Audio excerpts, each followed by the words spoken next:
1824년 5월 7일 밤, 빈의 케른트너토어 극장은 숨이 막힐 듯 가득 찼습니다. 1000명이 넘는 사람들이 좁은 객석을 빼곡히 채웠고, 복도에도 계단에도 사람들이 서 있었습니다. 무대 위에는 거대한 오케스트라와 합창단이 자리 잡고 있었죠. 바이올린 연주자들, 관악기 주자들, 팀파니 연주자, 그리고 100명이 넘는 합창단원들이 긴장된 표정으로 악보를 바라보고 있었습니다. 무대 한쪽 구석, 53살의 작곡가가 서 있었습니다. 루트비 판 베토벤. 그는 낡은 검은 연미복을 입고 있었고 헝클어진 머리는 땀으로 젖어 있었습니다. 손에는 악보를 들고 격렬하게 몸을 흔들며 지휘를 했지만 실제 지휘는 옆에 선 미하엘 움라우프가 맡고 있었습니다. 베토벤의 손짓은 박자와 전혀 맞지 않았고 때로는 너무 빨랐으며 때로는 엉뚱한 타이밍에 팔을 휘둘렀죠. 오케스트라 단원들은 그의 움직임을 애써 외면하며 실제 지휘자만을 따라야 했습니다. 이유는 간단했습니다. 베토벤은 단 한 음도 들을 수 없었으니까요. 교향곡 9번의 마지막 악장이 울려 퍼졌습니다. 환희의 송가라 불리는 인류가 만든 가장 아름다운 선율 중 하나였습니다. 합창단이 프로이데 프로이데를 외치며 노래했고 객석의 사람들은 숨죽인 채 그 장엄함에 빠져들었습니다.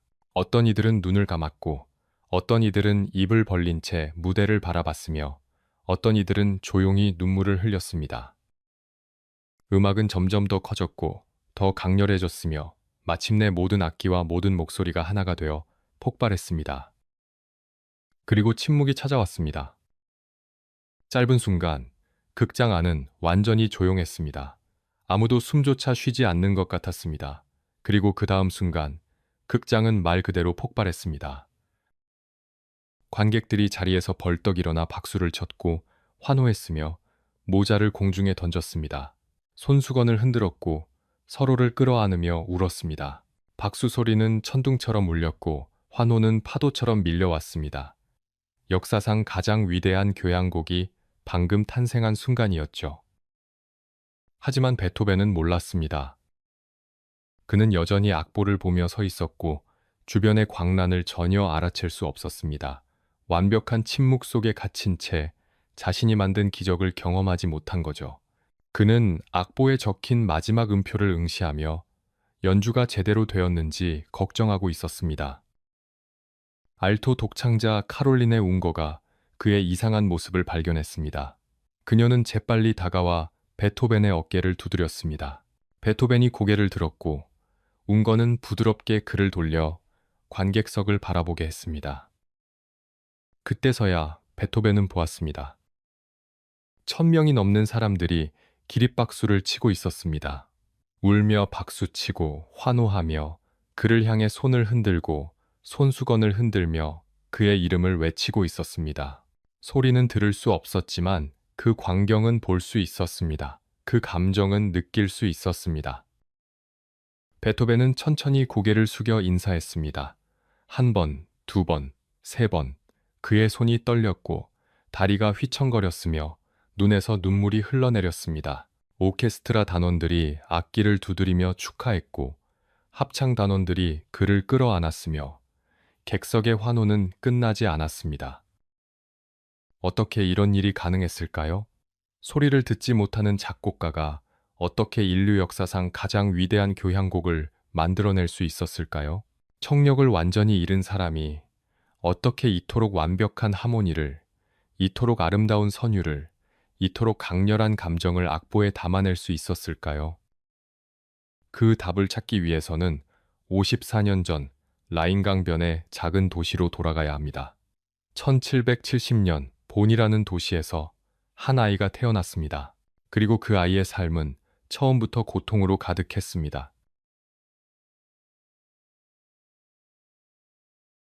1770년 12월 본거리 어느 낡은 집에서 아기의 울음소리가 들려왔습니다. 라인강이 내려다 보이는 좁은 골목, 습기찬 2층 방에서 루트비히 판 베토벤이 세상에 태어났습니다. 12월 16일 또는 17일, 정확한 날짜조차 불확실했습니다. 가난한 집안에서는 그런 것들이 중요하지 않았으니까요.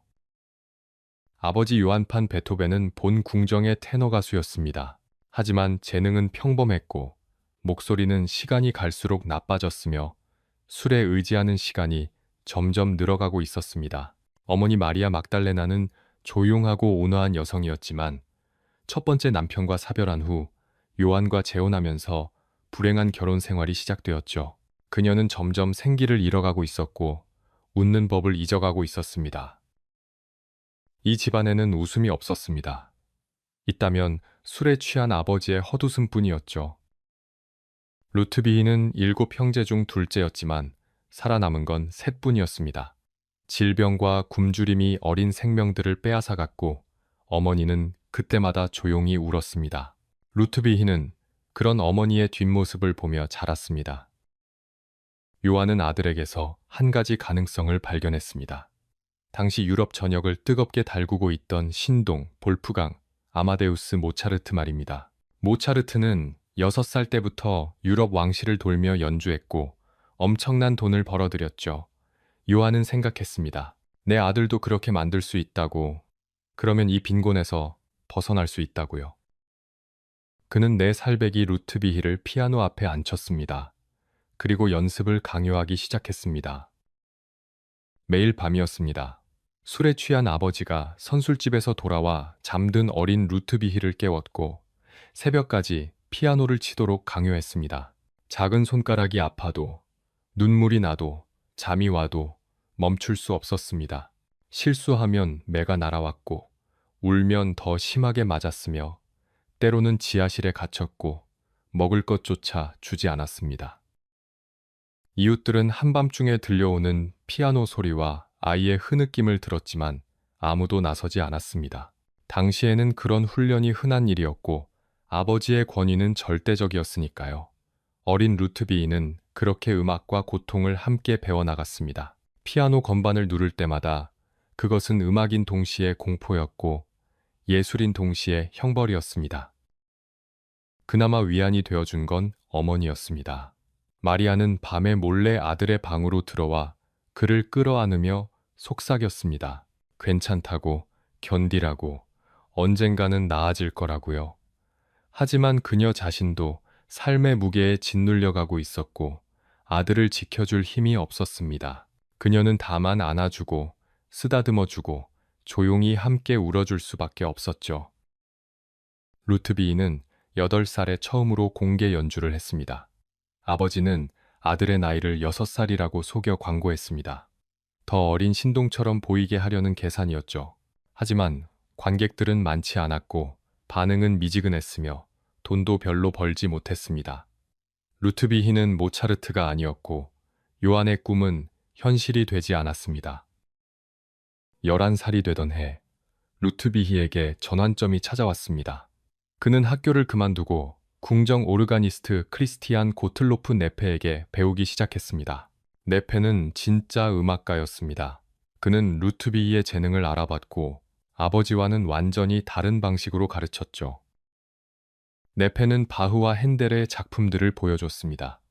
음악의 구조를 가르쳤고 화성과 대위법을 설명했으며 작곡하는 법을 알려줬습니다. 무엇보다 중요한 건 음악이 고통의 도구가 아니라 감정을 표현하는 수단이 될 수 있다는 걸 깨닫게 해준 거였습니다.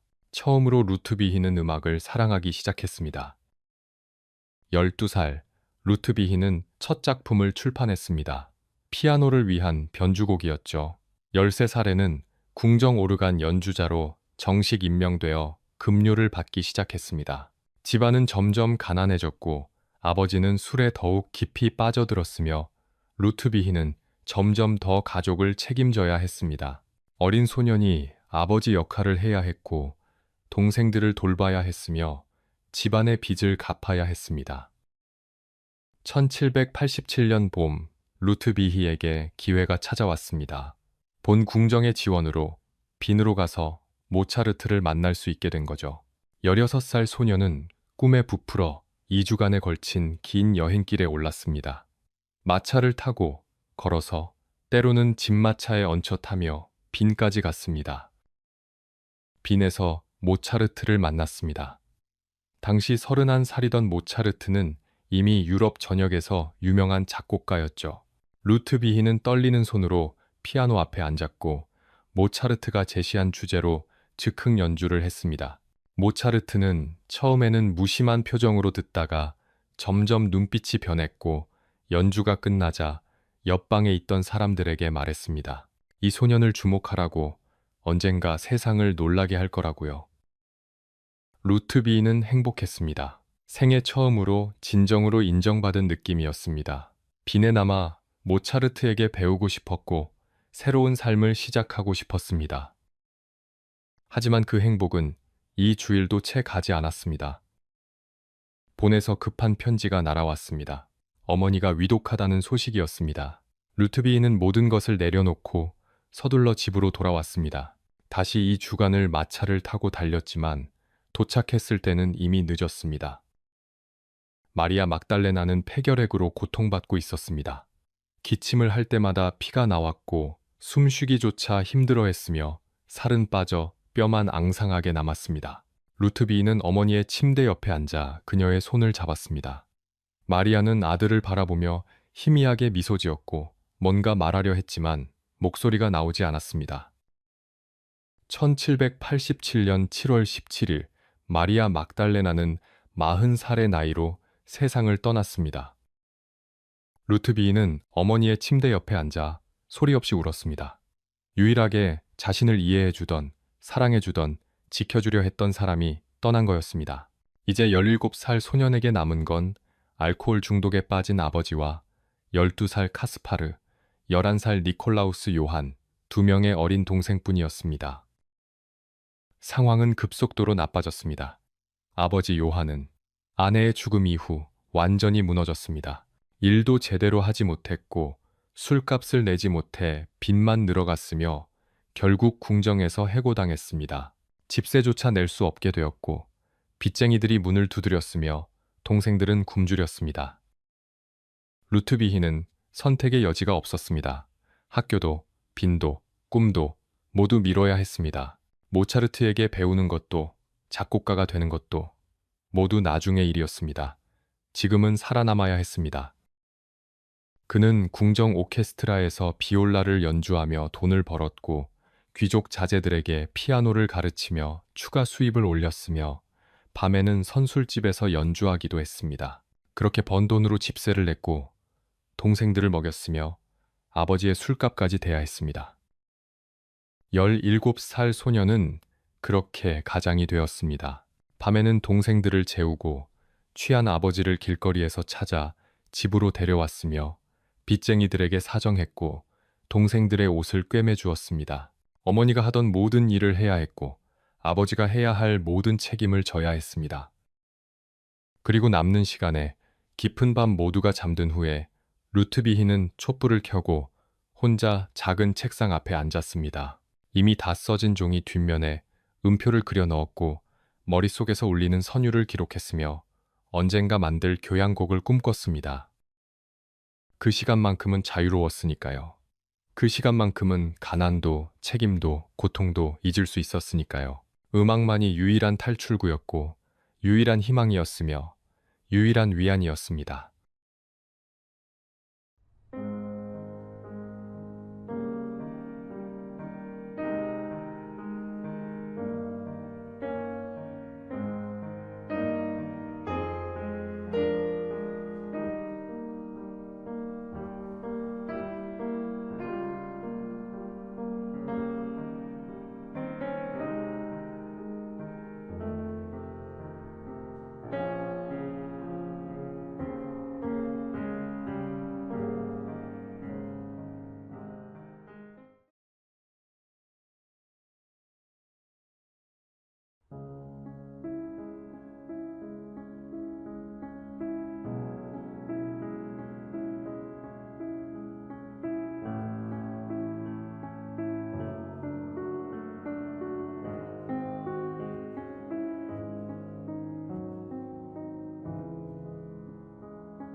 1792년 11월 초 22살의 루트비히, 판 베토벤은 다시 한번 본을 떠났습니다. 이번에는 돌아오지 않을 여행이었죠. 마차에는 몇 벌의 옷과 악보들, 그리고 페르디난트 폰 발트슈타인 백작이 써준 추천서가 들어 있었습니다. 추천서에는 이렇게 적혀 있었습니다.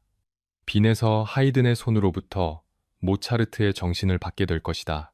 라고요. 하지만 루트비히의 마음은 무거웠습니다. 뒤에 남겨두고 온 것들이 있었으니까요. 알코올 중독으로 쇠약해진 아버지, 이제 17살과 16살이 된 두 동생, 그리고 추억으로 가득한 본이 거리들 말입니다. 하지만 이곳에 머물러서는 아무것도 이룰 수 없었습니다. 빈으로 가야 했고, 음악가로서 성공해야 했으며, 언젠가 가족을 더 나은 삶으로 이끌어야 했습니다. 2주일 후, 루트비히는 빈에 도착했습니다. 유럽 음악의 수도, 모차르트가 활약했고, 하이든이 살고 있는 도시였죠. 거리는 봄보다 훨씬 넓었고, 건물은 더 웅장했으며, 사람들은 더 화려한 옷을 입고 있었습니다. 루트비히는 낡은 외투를 여미며 거리를 걸었습니다. 시골 청년처럼 보였지만 그의 눈빛은 확고했습니다. 하지만 빈에 도착한 지 한 달도 안 되어 소식이 날아왔습니다. 아버지 요한 판 베토벤이 심장병으로 세상을 떠났다는 거였습니다. 12월 18일이었습니다. 루트비히는 장례식에 가지 않았습니다. 돌아갈 여행비도 없었고 설령 있었다 해도 이제 본으로 돌아갈 이유가 없었으니까요. 선제후도 조롱 섞인 편지를 썼습니다. 베토벤이 죽어서 술세가 줄어들겠군이라고요.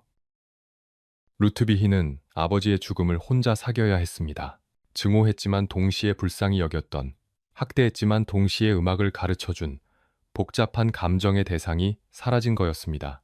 그는 며칠 동안 말없이 방에 틀어박혀 있었고, 그리고 다시 피아노 앞에 앉았습니다. 슬픔을 표현할 방법은 음악뿐이었으니까요.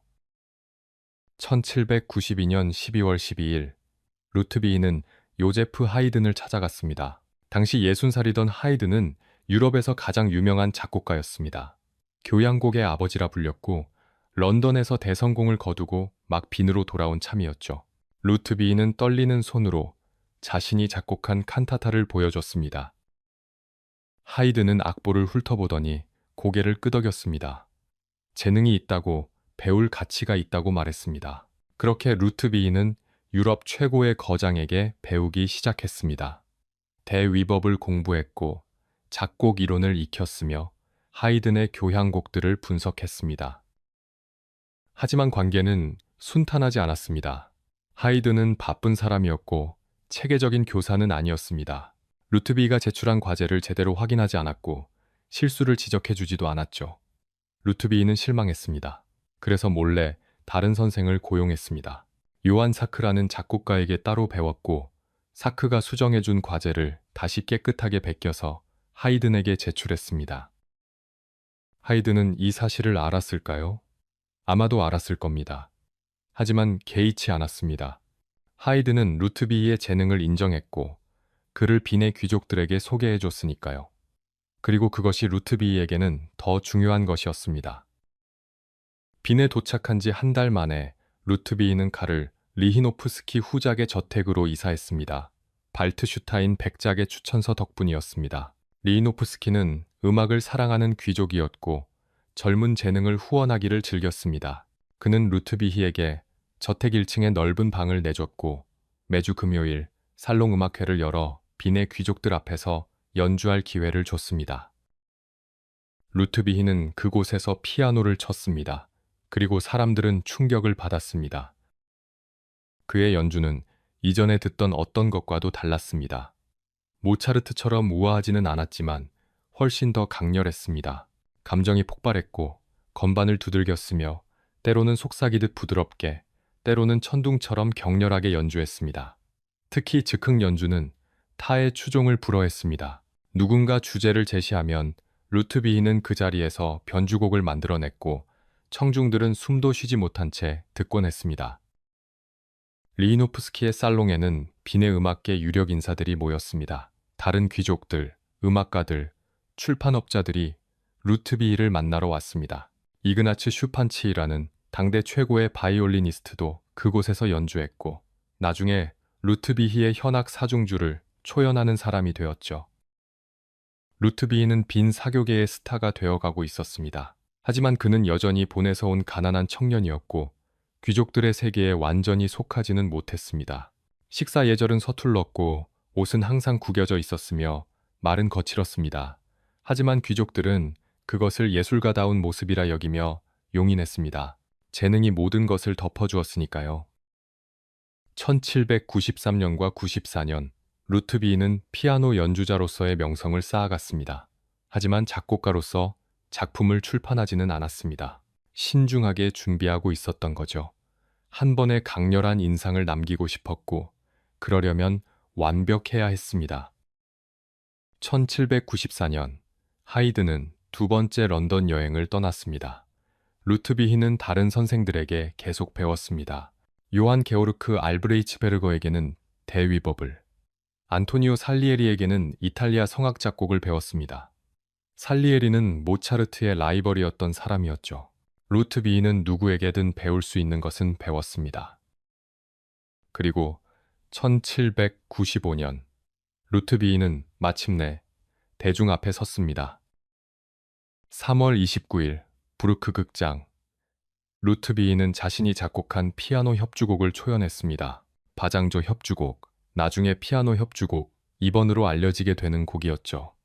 극장은 만원이었고 빈의 음악 애호가들이 모여들었습니다. 루트비히는 피아노 앞에 앉았습니다. 오케스트라가 서주를 연주했고 그가 첫음을 쳤습니다. 청중들은 숨을 죽였습니다. 협주곡은 전통적인 형식을 따르면서도 어딘가 다른 무언가가 있었습니다. 더 대담했고 더 개성적이었으며 더 감정적이었습니다. 특히 카덴차 부분에서 루트비히는 완전히 자유롭게 즉흥 연주를 펼쳤고 청중들은 넋을 잃었습니다. 연주가 끝나자 박수가 쏟아졌습니다. 루트비히는 일어나 인사했습니다. 3월 30일에는 모차르트의 협주곡을 연주했고 역시 대성공이었습니다.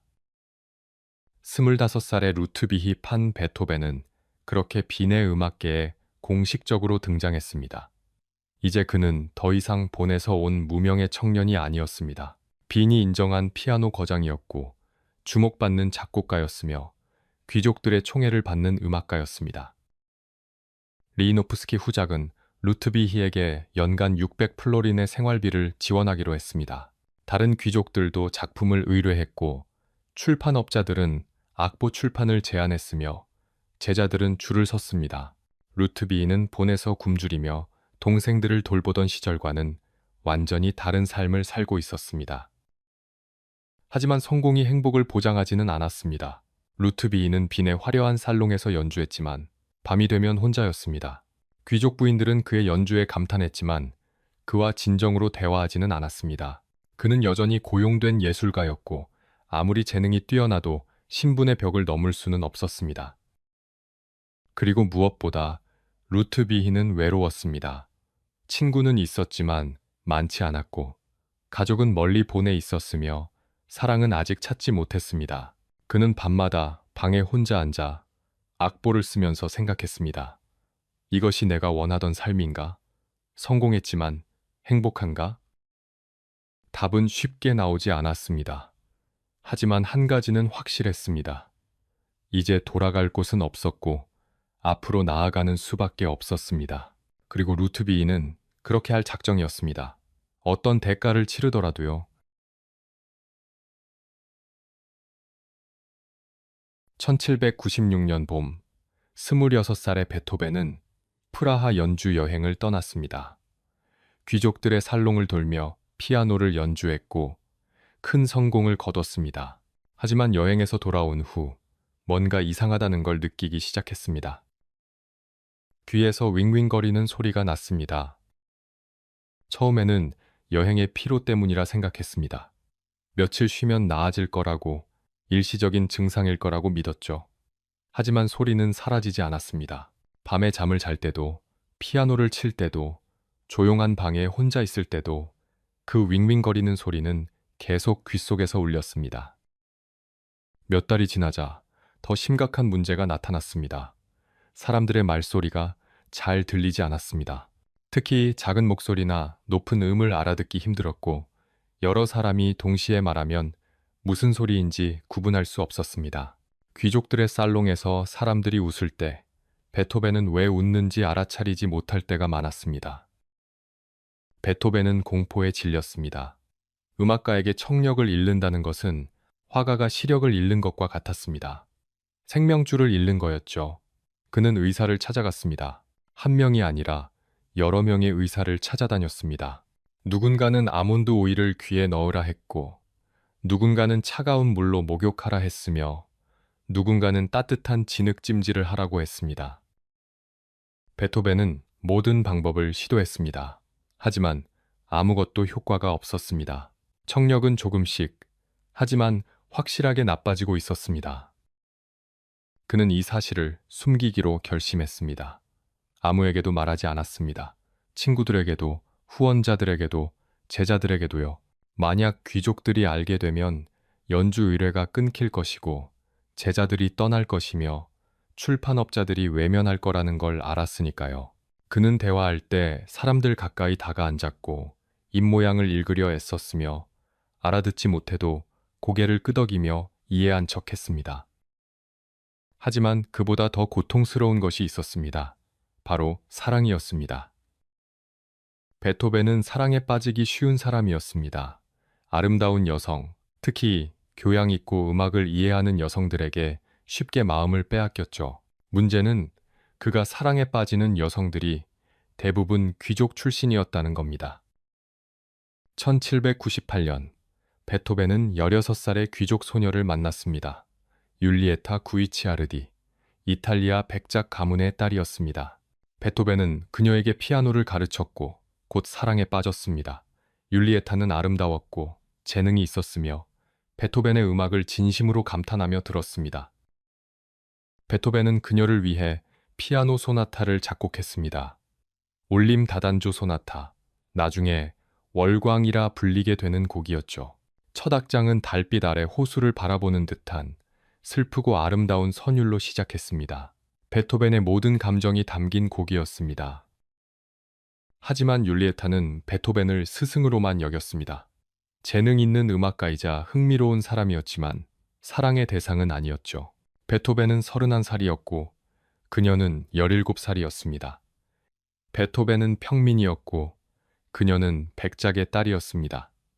베토벤은 거칠고 무뚝뚝했으며 그녀는 우아하고 세련된 귀족 사회의 일원이었습니다. 1801년 율리에타는 약혼했습니다. 상대는 갈렌베르크 백작, 부유한 귀족이었습니다. 베토벤은 그 소식을 듣고 아무 말도 하지 못했습니다. 화도 원망도 할 수 없었습니다. 처음부터 불가능한 사랑이었다는 걸 알고 있었으니까요. 하지만 그것이 다가 아니었습니다. 베토벤에게는 또 다른 사랑이 있었습니다. 요제피네 폰 브룬스비크, 헝가리 백작 가문의 딸이었습니다. 베토벤은 그녀와 그녀의 여동생 테레제에게 피아노를 가르쳤는데 요제피네는 율리에타와 달랐습니다. 더 성숙했고 더 진지했으며 베토벤의 음악을 깊이 이해했습니다. 요제피네도 베토벤에게 끌렸습니다. 그의 천재성에, 그의 열정에, 그의 고독에 매료되었죠. 두 사람 사이에는 뭔가가 있었습니다. 말하지 않아도 서로를 이해하는, 눈빛만으로도 통하는 무언가가요. 하지만 요제피네는 이미 결혼한 상태였습니다. 대인 백작과 결혼했는데 사랑이 아니라 집안의 결정이었습니다. 그녀는 불행했고 베토벤에게서 위안을 찾았습니다. 베토벤은 그녀에게 편지를 썼고 그녀도 답장을 보냈습니다. 두 사람은 조심스럽게 하지만 깊은 감정을 담아 편지를 주고받았습니다. 하지만 그것도 이루어질 수 없는 사랑이었습니다. 요제피네는 기혼 여성이었고 귀족이었으며 사회적 명성이 있었습니다. 베토벤과 함께할 수 없었죠. 설령 그녀가 원한다 해도 가족이 허락하지 않을 것이고 사회가 용납하지 않을 것이며 그녀는 모든 것을 잃게 될 거였습니다. 베토벤은 이 모든 것을 알고 있었습니다. 자신이 아무리 재능이 뛰어나도 아무리 유명해도 결국 신분의 벽을 넘을 수 없다는 걸 깨달았습니다. 귀족들은 그의 음악을 사랑했지만 그를 동등한 인간으로 대하지는 않았습니다. 그는 고용된 예술가였고 재능 있는 하인이었으며 결코 가족이 될 수 없는 사람이었습니다.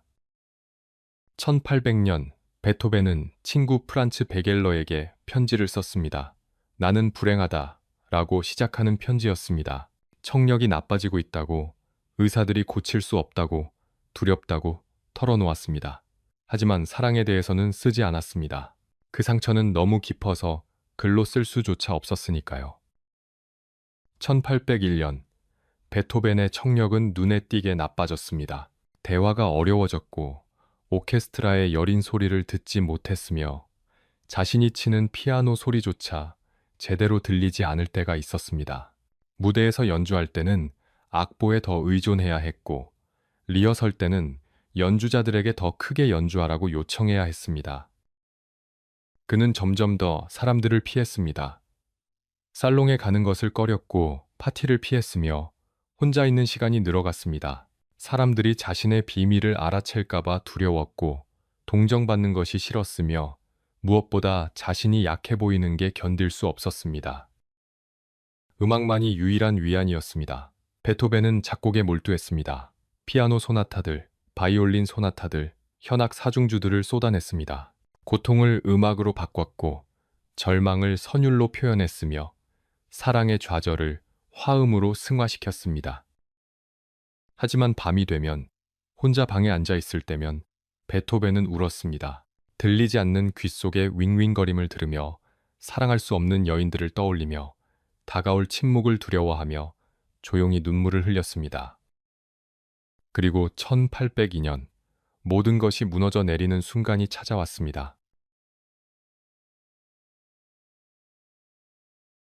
1802년 4월 의사 요한 슈미트는 베토벤에게 제안했습니다. 빈을 떠나 조용한 시골에서 쉬어보는 게 어떻겠냐고요. 청력 문제도 그렇고 신경도 많이 쇠약해져 있으니 휴식이 필요하다고 말했습니다. 베토벤은 하일리겐슈타트라는 작은 마을로 갔습니다. 빈에서 북쪽으로 몇 마일 떨어진 곳, 포도밭과 구릉이 펼쳐진 평화로운 시골 마을이었습니다. 부유한 시민들이 여름 휴가를 보내는 곳이었고 공기는 맑았으며 풍경은 아름다웠죠. 베토벤은 작은 집을 빌렸습니다. 정원이 있고 창문으로 들판이 보이는 소박한 집이었습니다. 의사는 매일 산책을 하고 황혼천에 가끔 가보고 작곡은 줄이고 쉬라고 조언했습니다. 자연이 치유해 줄 거라고, 몇 달 지나면 나아질 거라고 말했습니다. 하지만 치유는 일어나지 않았습니다. 베토벤은 매일 산책을 나갔습니다. 포도밭 사이를 걸었고 숲길을 따라갔으며 언덕에 올라 마을을 내려다봤습니다. 다른 사람들은 이 풍경에서 평화를 찾았지만 베토벤에게는 고문이었습니다. 어느 날 목동이 양떼를 몰며 노래를 부르고 있었습니다. 베토벤 옆을 지나가던 사람이 말했습니다. 들어보세요. 저 아름다운 노랫소리를요. 베토벤은 아무것도 들을 수 없었습니다. 목동의 입이 움직이는 게 보였지만 소리는 들리지 않았습니다.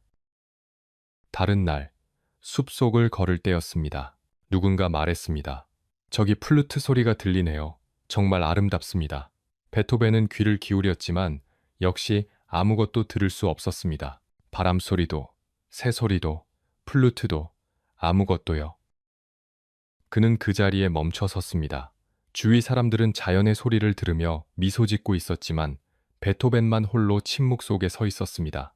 32살의 작곡가는 점점 더 고립되어 가고 있었고 그 사실이 너무나 명확하게 느껴졌습니다. 베토벤은 집으로 돌아와 방문을 닫았습니다. 며칠 동안 밖에 나가지 않았습니다. 먹지도 않았고 씻지도 않았으며 그저 창문을 바라보며 앉아 있기만 했습니다. 생각이 꼬리에 꼬리를 물었습니다. 나는 작곡가인데 들을 수 없다. 나는 음악가인데 침묵 속에 갇혀 있다. 나는 소리를 만드는 사람인데 그 소리를 경험할 수 없다. 이게 무슨 의미가 있는가? 이런 삶을 살아야 할 이유가 있는가? 1802년 10월 6일 베토벤은 책상 앞에 앉았습니다. 종이를 꺼내고 펜을 들었으며 편지를 쓰기 시작했습니다. 두 동생 카스파르와 요한에게 보내는 편지였습니다. 나의 형제들에게. 펜을 든 손이 떨렸습니다. 하지만 베토벤은 계속 썼습니다. 그는 자신의 청력 문제를 털어놓았습니다. 6년 동안 숨겨왔던 비밀을요. 처음에는 치료될 거라 믿었다고, 의사들을 찾아다녔다고, 모든 방법을 시도했다고 썼습니다. 하지만 아무것도 효과가 없었다고, 오히려 점점 더 나빠지고 있다고 고백했습니다. 그는 사람들이 자신을 오해하고 있다고 썼습니다. 교만하다고, 무례하다고, 사회성이 없다고 여긴다는 걸 알고 있다고요.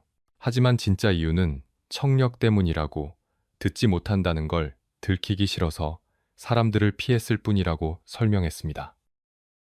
상상해보라. 옆 사람이 멀리서 플루트 소리를 듣는다고 할 때 나는 아무것도 들을 수 없다.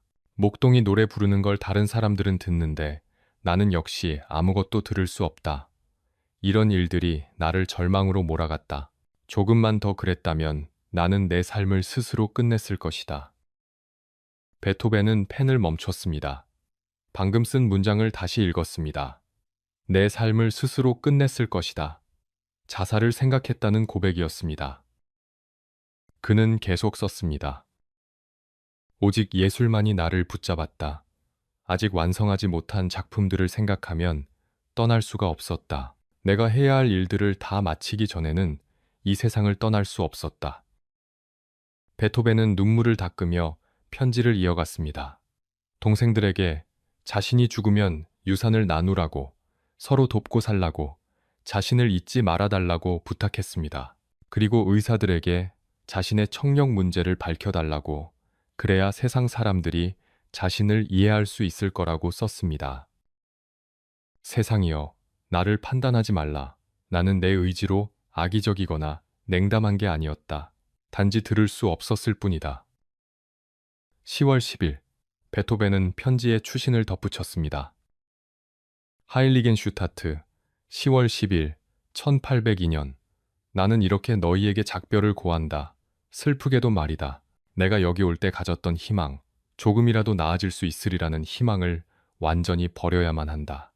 가을 낙엽이 떨어지고 시들듯 희망도 시들어 버렸다. 그는 편지를 접었습니다. 하지만 보내지 않았습니다. 대신 책상 서랍 깊숙이 넣어두었습니다. 이 편지는 자신이 죽은 후에야 발견되도록, 그때 사람들이 읽도록 의도한 유서였으니까요.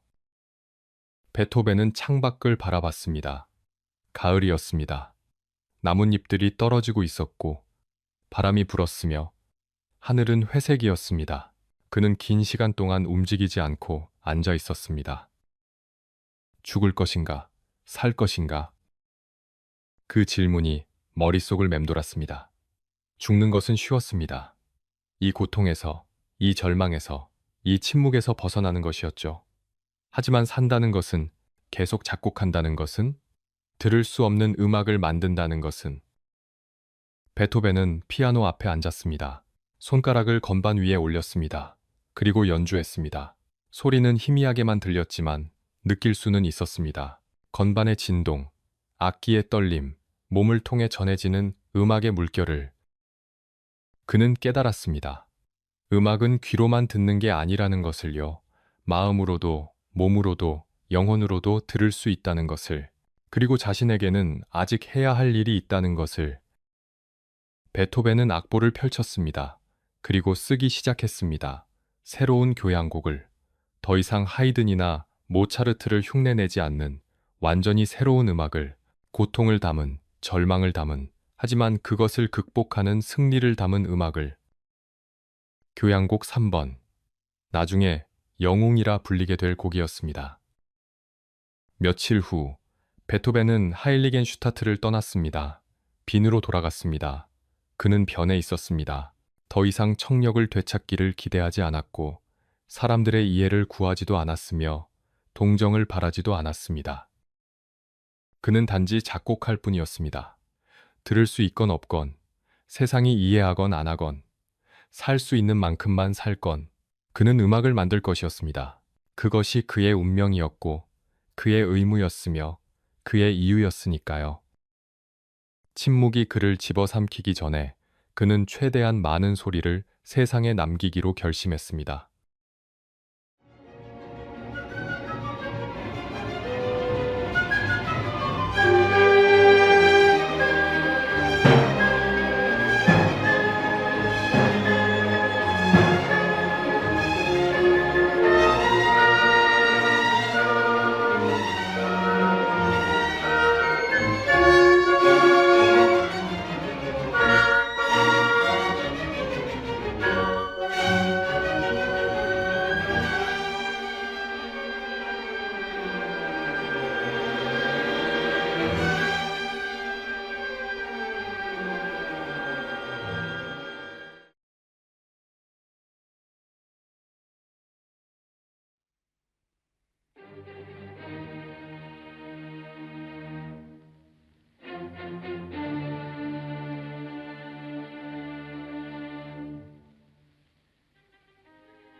따다다단 1808년 12월 22일 빈에 안 되어 빈 극장에서 교향곡 5번이 초연되었습니다. 그 유명한 4개의 음으로 시작하는 곡이었죠. 나중에 베토벤의 비서 안톤 쉰들러는 이렇게 전했습니다. 베토벤에게 이 주제가 무엇을 의미하냐고 묻자 그가 대답했다고요. 이것은 운명이 문을 두드리는 소리다 라고요. 하지만 그 이야기를 하기 전에 우리는 1803년으로 돌아가야 합니다. 하일리겐 슈타트에서 돌아온 베토벤이 새로운 사람이 되어 있던 그때로 말이죠. 베토벤은 다시는 예전처럼 작곡하지 않기로 결심했습니다. 하이든의 스타일을 모방하지도 모차르트의 우아함을 추구하지도 않았습니다.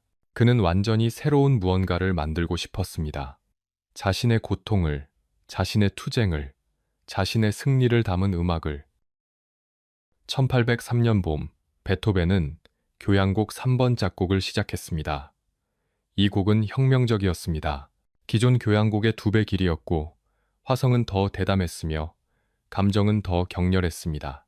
첫 악장부터 폭발하는 에너지로 가득했고 2악장 장송 행진곡은 영웅의 죽음을 애도했으며 3악장 스케르초는 생명력으로 넘쳤고 4악장 피날레는 승리의 환희를 노래했습니다. 베토벤은 이 곡을 나폴레옹 보나파르트에게 헌정하려 했습니다. 당시 나폴레옹은 프랑스 혁명의 이상을 실현하는 영웅처럼 보였으니까요. 베토벤은 악보 표지에 보나파르트라고 적었습니다. 하지만 1804년 5월 소식이 날아왔습니다. 나폴레옹이 스스로 황제의 관을 쓰고 대관식을 거행했다는 것이었습니다. 베토벤의 제자 페르디난트 리스가 그 소식을 전하자 베토벤은 분노로 폭발했습니다. 그자도 결국 평범한 인간에 불과했구나. 이제 그자는 모든 인간의 권리를 짓밟고 자신의 야망만을 위해 행동할 것이다. 자신을 다른 모든 이들보다 높은 곳에 올려놓고 폭군이 될 것이다. 베토벤은 악보 표지를 집어들었습니다. 그리고 보나파르트라고 적힌 부분을 너무 세게 지워서 종이가 찢어질 정도였습니다. 나중에 곡이 출판될 때 제목은 이렇게 바뀌어 있었습니다. 영웅 교향곡, 한 위대한 인물을 기리기 위해 작곡됨이라고요.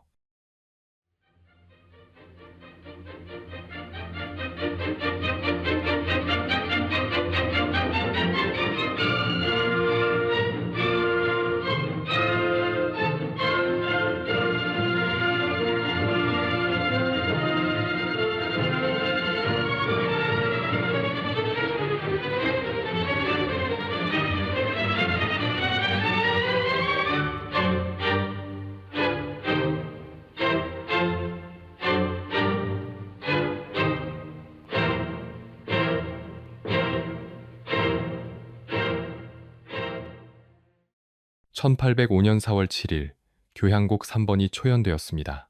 청중들은 충격을 받았습니다. 너무 길었고 너무 복잡했으며 너무 낯설었습니다. 어떤 이들은 박수를 쳤지만 어떤 이들은 고개를 저었습니다. 한 귀족은 말했습니다.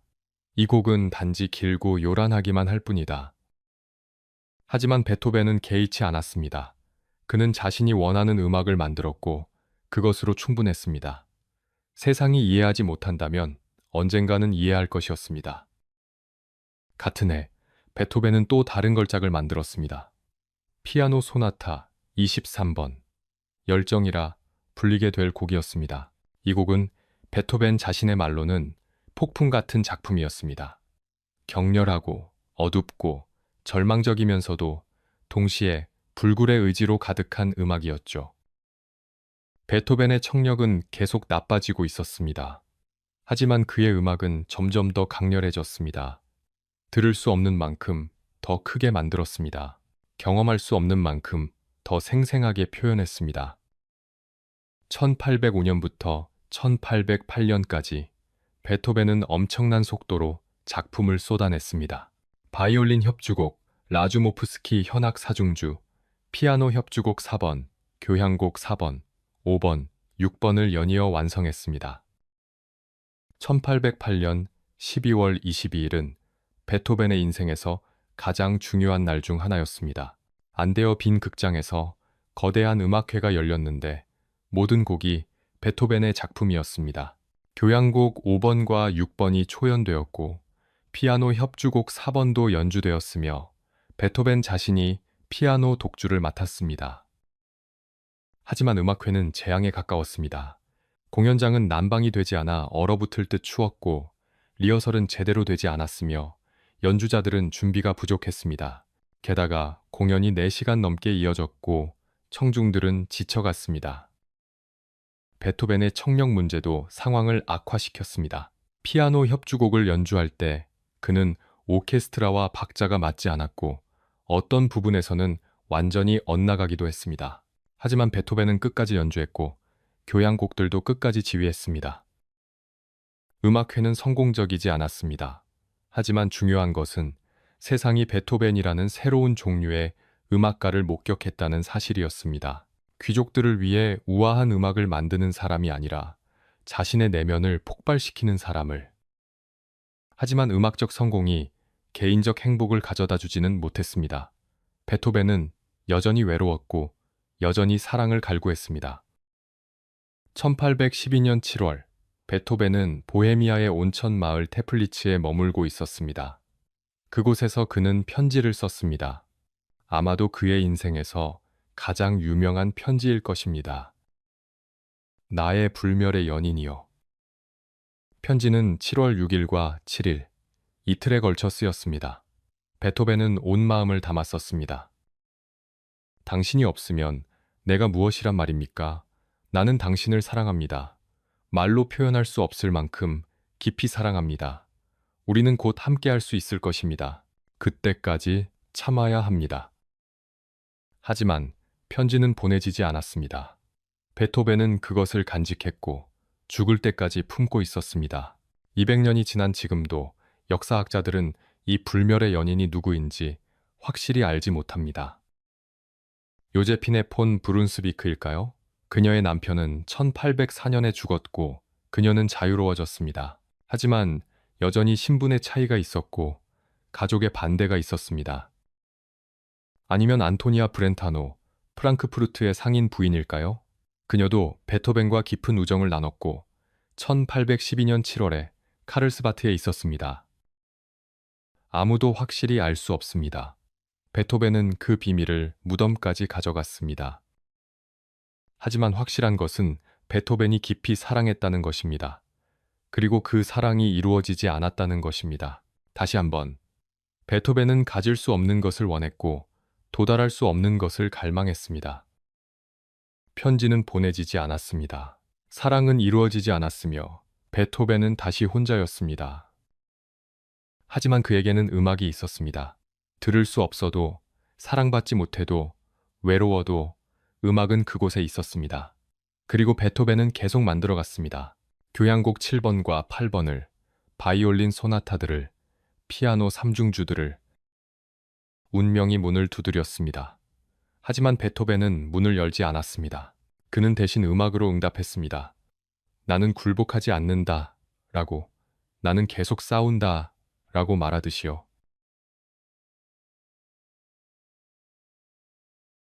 1813년, 베토벤의 청력은 거의 완전히 사라졌습니다. 이제 사람들이 소리를 질러도 제대로 알아듣지 못했고, 피아노 소리도 희미하게만 들렸으며, 오케스트라의 연주는 거의 들리지 않았습니다. 대화는 불가능에 가까웠습니다. 사람들은 베토벤에게 말을 걸다가 포기하곤 했습니다. 그는 상대방의 입술을 읽으려 애썼지만 모든 말을 이해할 수는 없었습니다. 잘못 알아듣고 엉뚱한 대답을 하면 사람들은 당황했고 베토벤은 더 화를 냈으며 대화는 어색하게 끝났습니다. 베토벤은 점점 더 고립되어 갔습니다. 친구들은 여전히 있었지만 만나는 것이 부담스러웠습니다. 음악회도 제대로 즐길 수 없었고 연주를 하는 것도 어려워졌으며 지휘는 거의 불가능해졌습니다. 1813년 12월 한 음악회에서 베토벤은 자신의 교향곡 7번을 지휘했습니다. 하지만 오케스트라는 혼란에 빠졌습니다. 베토벤의 지휘는 박자와 전혀 맞지 않았고 단원들은 서로를 보며 눈치로 연주해야 했습니다.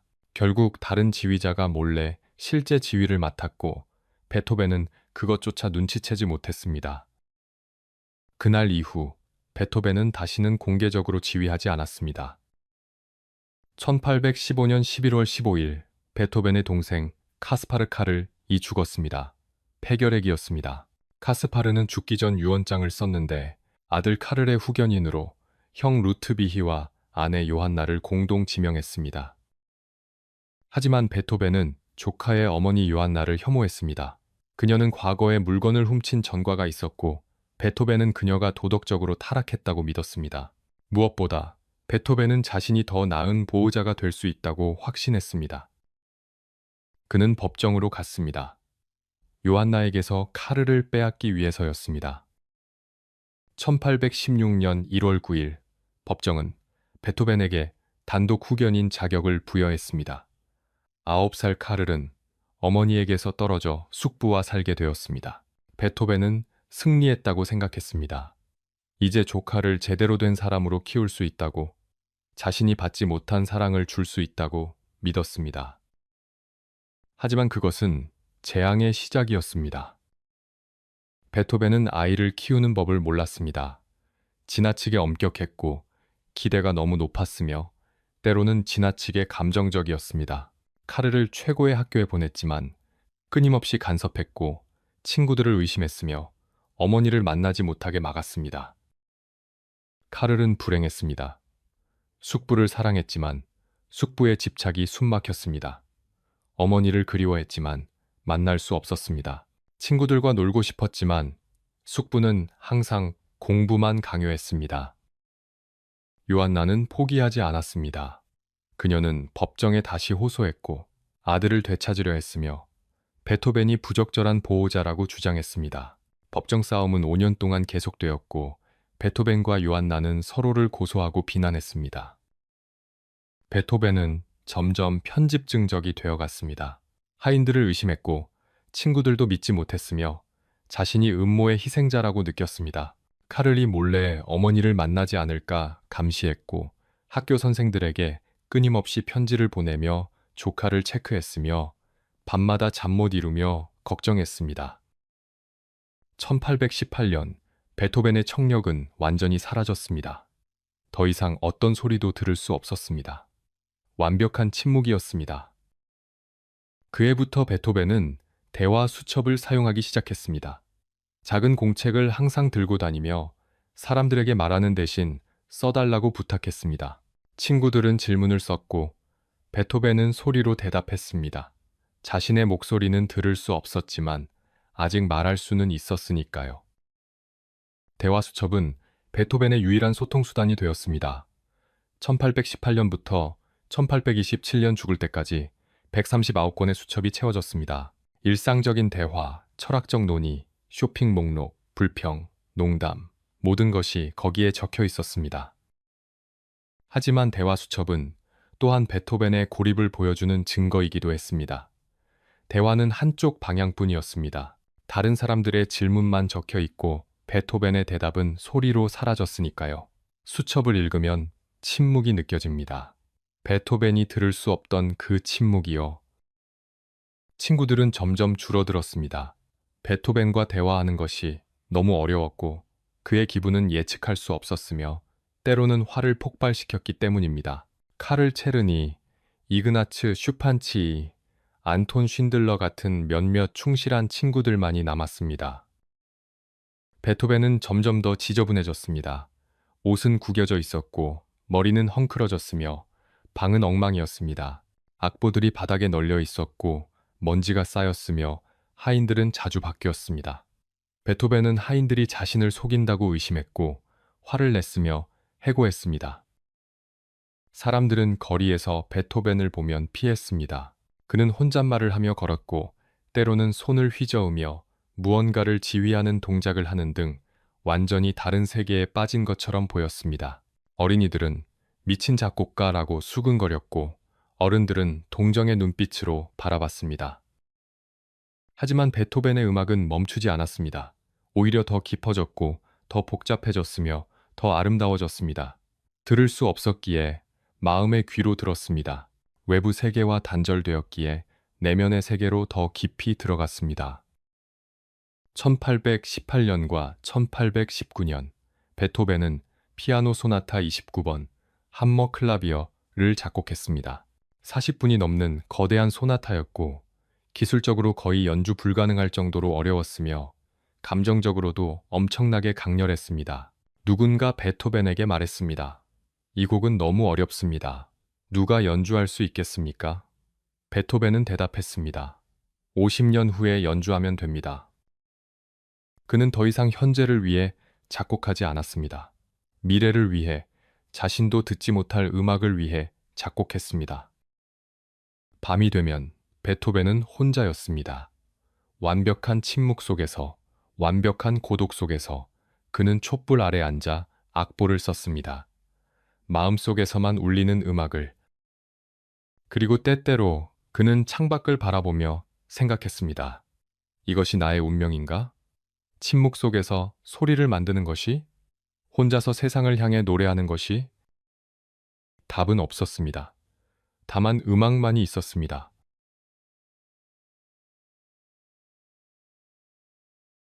1820년 4월 8일 법정은 최종 판결을 내렸습니다. 베토벤이 조카 카를의 단독 후견인이 된다는 결정이었습니다. 5년에 걸친 법정 싸움이 끝났고 베토벤은 승리했습니다. 요한나는 황제에게까지 탄원했지만 기각되었고 아들을 만날 권리조차 거의 박탈당했습니다. 베토벤은 기뻐했습니다. 이제 카를을 제대로 키울 수 있다고, 훌륭한 사람으로 만들 수 있다고 믿었습니다. 하지만 현실은 달랐습니다.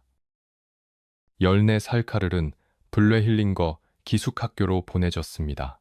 베토벤은 거의 매일 편지를 썼고 학교를 방문했으며 선생들에게 끊임없이 조카의 성적과 행동을 물었습니다. 카를이 원하는 것은 묻지 않았습니다.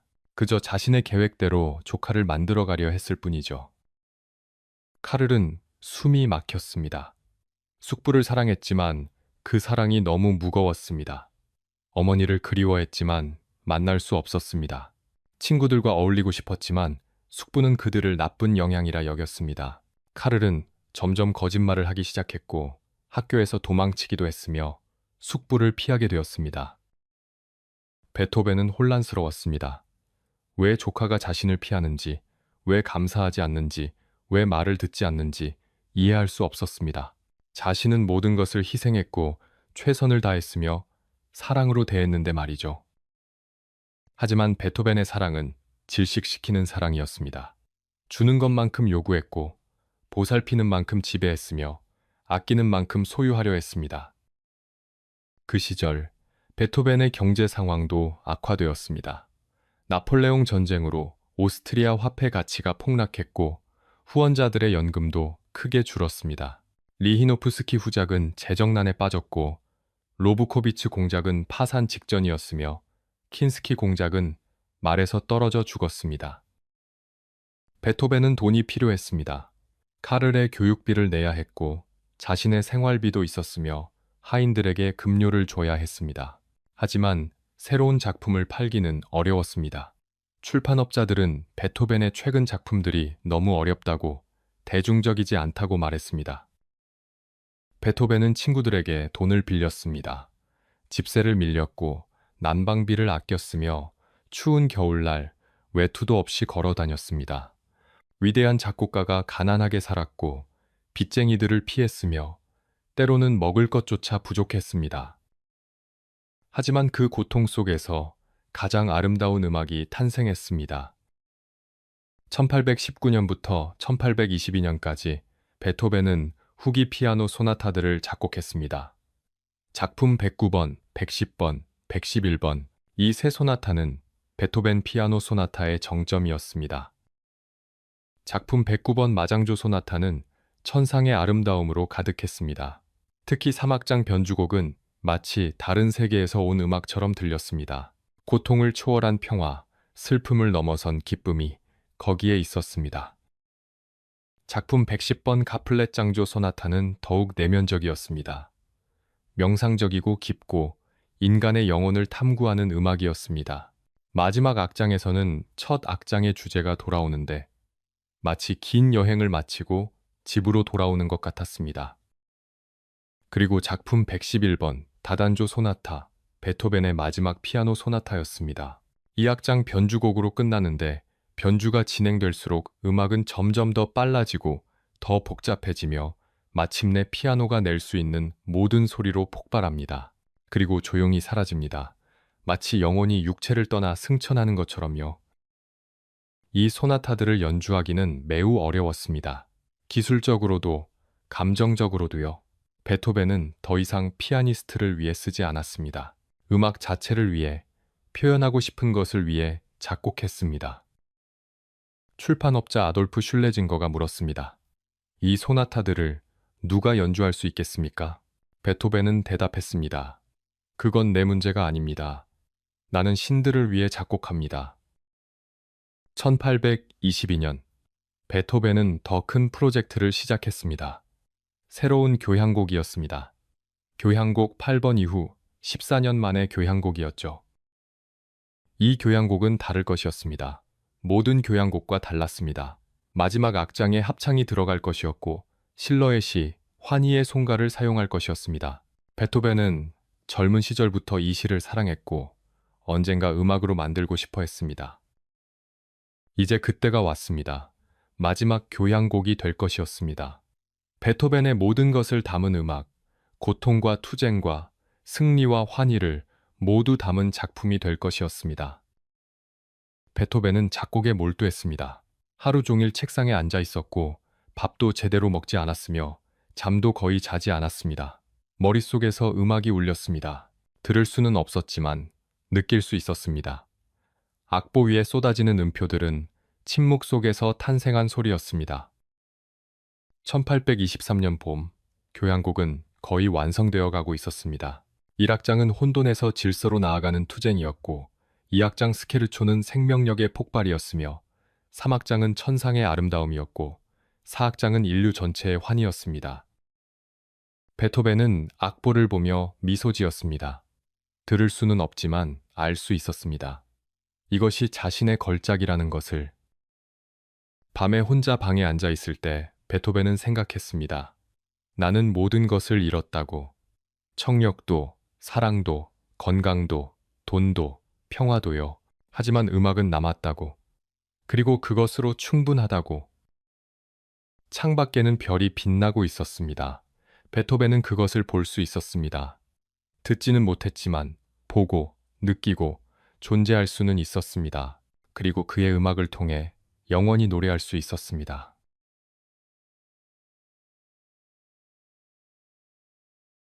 1824년 5월 7일 오후 7시 케른트너토어 극장 앞에는 사람들이 몰려들었습니다. 빈의 귀족들, 음악가들, 일반 시민들 모두가 베토벤의 새 교향곡을 들으러 왔습니다. 극장 안은 만원이었고 복도와 계단에도 사람들이 서 있었습니다. 베토벤은 무대 뒤에서 기다리고 있었습니다. 53살이었고 머리는 백발이 섞여 있었으며 얼굴에는 세월의 흔적이 깊이 새겨져 있었습니다. 낡고 검은 연미복을 입고 악보를 꼭 쥐고 있었습니다. 친구들이 걱정스러운 눈빛으로 그를 바라봤습니다. 지휘자 미하엘 움라우프가 다가와 베토벤의 어깨에 손을 얹었습니다. 대화 수첩에 썼습니다. 제가 실제 지휘를 할 것입니다. 선생님은 무대에 서서 박자를 주시면 됩니다. 단원들은 저를 볼 것입니다. 베토벤은 고개를 끄덕였습니다. 자신이 들을 수 없다는 걸 알고 있었습니다. 하지만 자신의 음악이 초연되는 자리에 있고 싶었습니다. 비록 들을 수는 없어도 그 순간을 경험하고 싶었습니다. 막이 올랐습니다. 베토벤은 무대로 걸어 나갔고 청중들이 박수를 쳤지만 들을 수 없었습니다. 그는 악보 옆에 섰고 움라우프가 지휘대 앞에 섰습니다. 오케스트라는 2배로 컸습니다. 약 85명의 연주자들과 120명의 합창단원들이 무대를 가득 채우고 있었습니다. 교향곡이 시작되었습니다. 1악장, 신비로운 화음으로 시작해 점점 강렬해지는 음악, 혼돈에서 질서로, 어둠에서 빛으로 나아가는 투쟁이었습니다. 베토벤은 악보를 들여다보며 몸을 흔들었지만 실제 지휘는 움라우프가 하고 있었습니다. 2악장 스케르초, 생명력이 폭발하는 리듬, 빠르고 격렬하고 거침없는 음악이었습니다. 청중들은 숨을 죽이고 들었습니다. 3악장, 아다지오, 천상의 아름다움, 현악기들이 만들어내는 평화로운 선율은 마치 다른 세계에서 온 것 같았습니다. 어떤 이들은 눈물을 흘렸습니다. 그리고 4악장, 낮은 현악기들이 거칠게 울려 퍼졌습니다. 이전 악장들의 주제들이 나타났다가 거부되었습니다. 그리고 새로운 주제가 그 유명한 환희의 송가 선율이 천천히 모습을 드러냈습니다. 첼로와 콘트라베이스가 먼저, 그 다음 비올라가, 그 다음 바이올린이 가세했습니다. 바리톤 독창자가 일어섰습니다. 그리고 환희의 송가를 부르기 시작했습니다.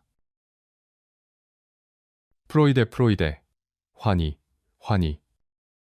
합창단이 합류했습니다.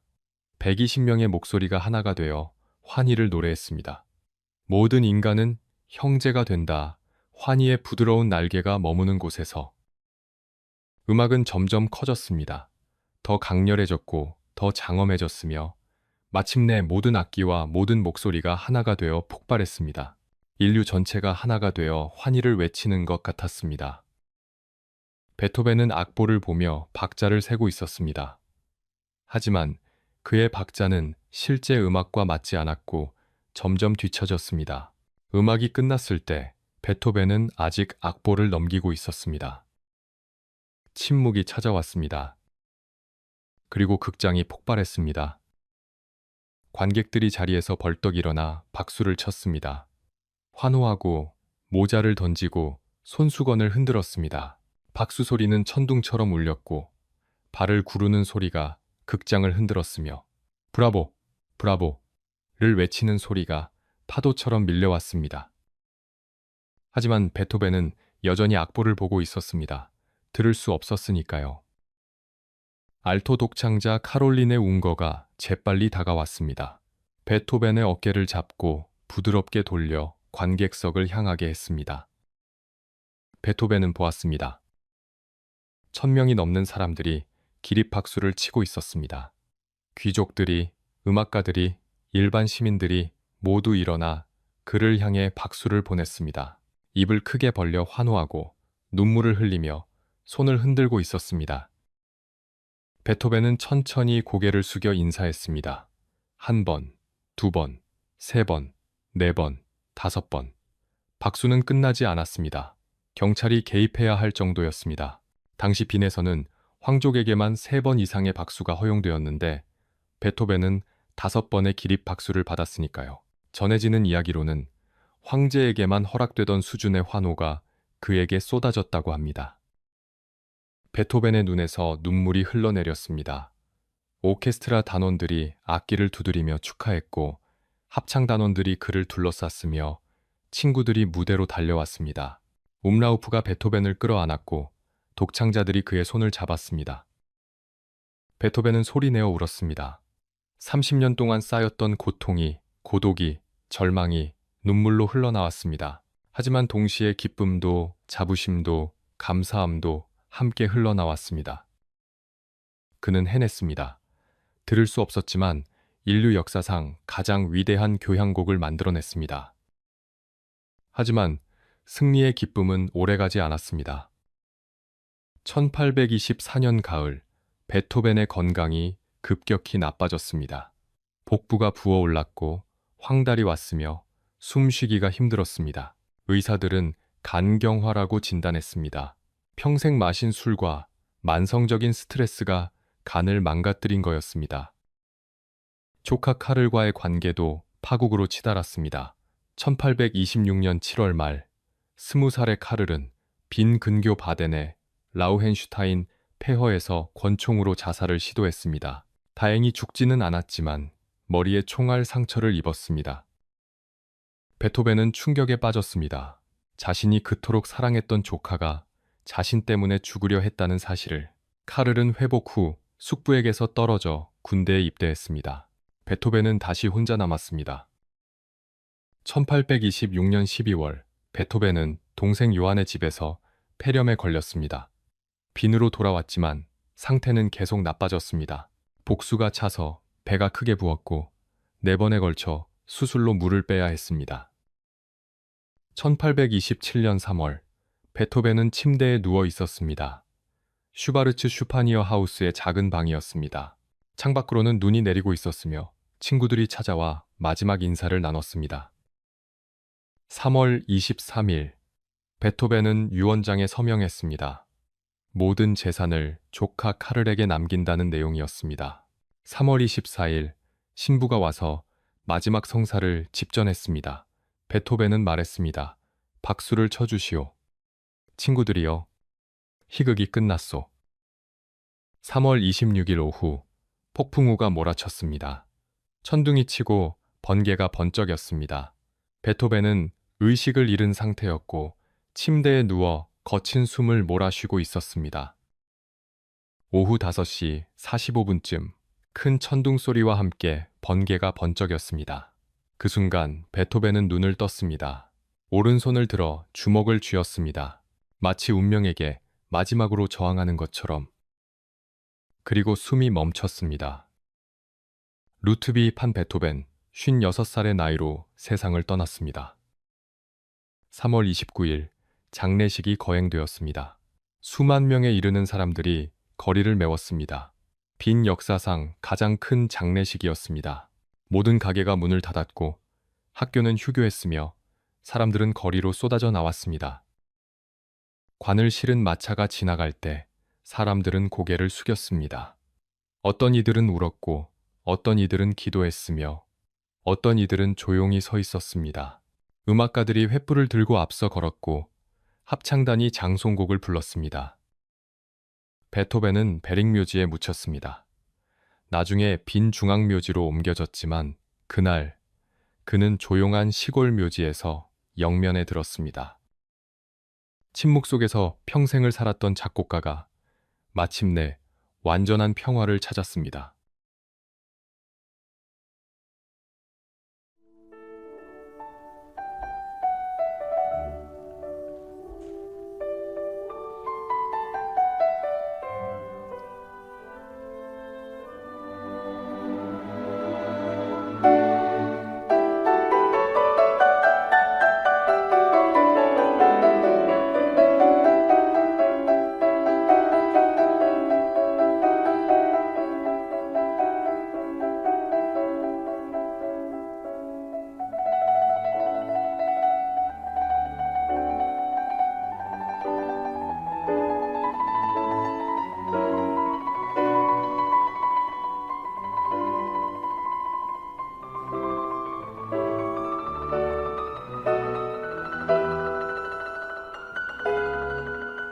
베토벤이 죽은 후 친구들은 그의 방을 정리했습니다.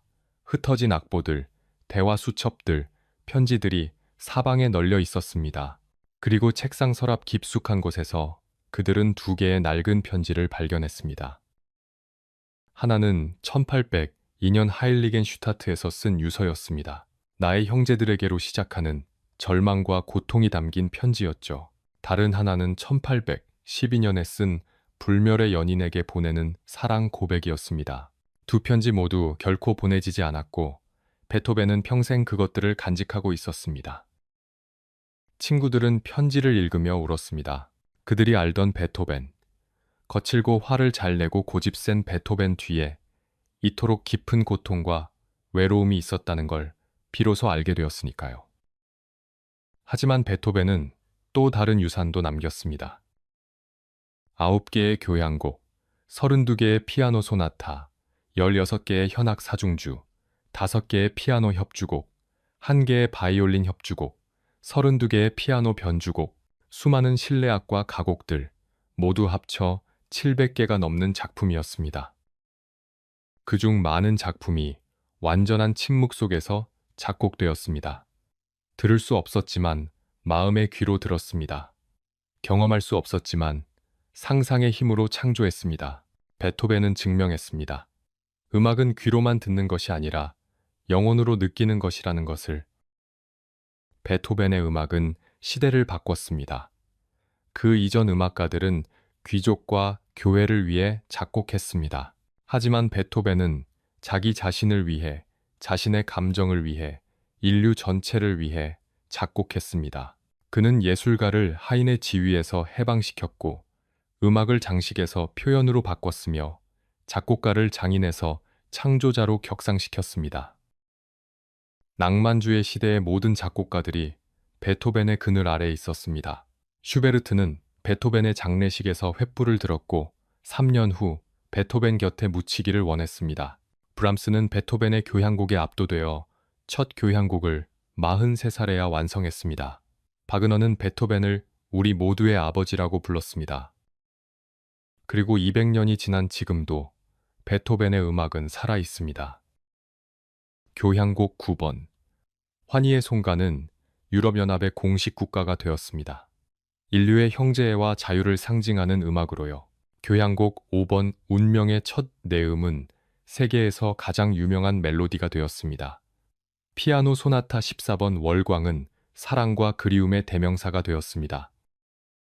베토벤의 음악은 영화에서, 광고에서, 거리에서, 콘서트홀에서 전 세계 어디서나 울려 퍼집니다.